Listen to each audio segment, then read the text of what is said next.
Thank you. Thank you. Senator Warren.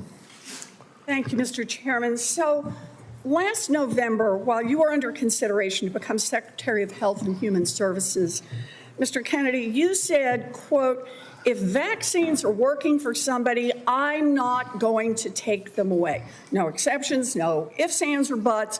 You would not take away vaccines from anyone who wanted them. Then last week, you announced that the COVID-19 vaccine is no longer approved for healthy people under the age of 65.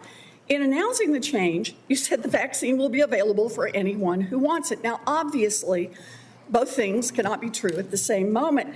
So let's clear this up right now, Secretary Kennedy. Will you tell America that all adults and all children over 6 months of age are eligible to get a COVID booster at their local pharmacy today? Anybody can get the booster. I'm sorry? Anybody can get it, Senator. Anybody. So you're saying that is now the official rule of HHS. Anybody is eligible to get a booster by just walking into the pharmacy. It's not recommended for healthy people. No. If you don't recommend, then the consequence of that in many states is that you can't walk into a pharmacy and get one. It means insurance companies don't have to cover the $200 or so cost. As Senator Dr. Cassidy said, you are effectively denying people vaccines. We're not going to recommend a product for which there's no clinical data for that indication. Is that what I should be doing? What you should be doing is honoring your promise that you made when you were looking to get confirmed in this job. You're going like this. And that is, you promised that you would not take away vaccines from anyone who wanted them. You just changed the classification of the COVID vaccine. I'm not taking them away from people, Senator. It takes it away if you can't get it from your pharmacist. Well, most Americans are going to be able to get it from their pharmacy for free. Most Americans will be able to get it from their pharmacy for free. The question is everyone who wants it. That was your promise, Mr. Kennedy, I never promised that I was going to recommend products for which there is no indication. When you said... And I know you've taken $855,000 from pharmaceutical companies, Senator. Did you hold up a big sign saying that you were lying when you said that? Because you are the one who said you would not take them away. Now, Senator Kennedy, I'm not taking them away from anybody. Secretary, you want me to indicate a product for which there is no clinical data? Senator, is that what you want? Secretary Kennedy, you said you wouldn't, and now you did. I'm not taking them away. Everybody can get access to them. No, they can't walk into a pharmacy the way they could last month and get access to it depends on the state. It depends on the states. A year ago, but they can still get it. Everybody can get it.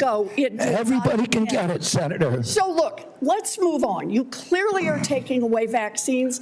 I've seen the list for what's coming up next, and that is the agenda for the next CDC vaccine panel. And first up is ratifying your COVID actions. Second is hepatitis B is on the agenda. So should Americans expect you to take away hepatitis vaccine access as well, even though you promised not to? As I said, I'm not taking vaccines away from anybody. Okay, same answer, right? You're just going to deny that when people can't get access, that you're not taking it away. Then let me ask you, is that the same game you're going to play with me? You want me to recommend every product in the world? No, so that without any clinical trial data. Through on your promises. Yeah, my promise was to give. A month ago, we could get COVID vaccines by just walking. You can still get COVID vaccines, Senator. You are taking that away. No, you are still. You can still get the COVID vaccines, and Medicare will still pay for them, and Medicaid will still pay for them. Tell the head of the CDC that if she refused to sign off on your changes to the childhood vaccine schedule, that she had to resign. No, I told her that she had to resign because I asked her, are you a trustworthy person? And she said no. So if you had an employee who told you they weren't trustworthy, would you ask them to resign, Senator? So I'm sorry, but this is not what she has said publicly. She has said I'm not surprised about that. So you're saying she's lying? Yes. Every conversation I had with her, there And were let me get this witnesses. straight. This is the same person that less than a month earlier, you stood next to her and described her as unimpeachable, and you had full confidence in her, and that you had full confidence in her scientific credentials.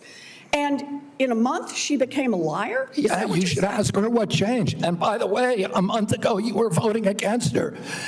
Oh, because you thought she was either incompetent, ineligible, or unsuited to the task.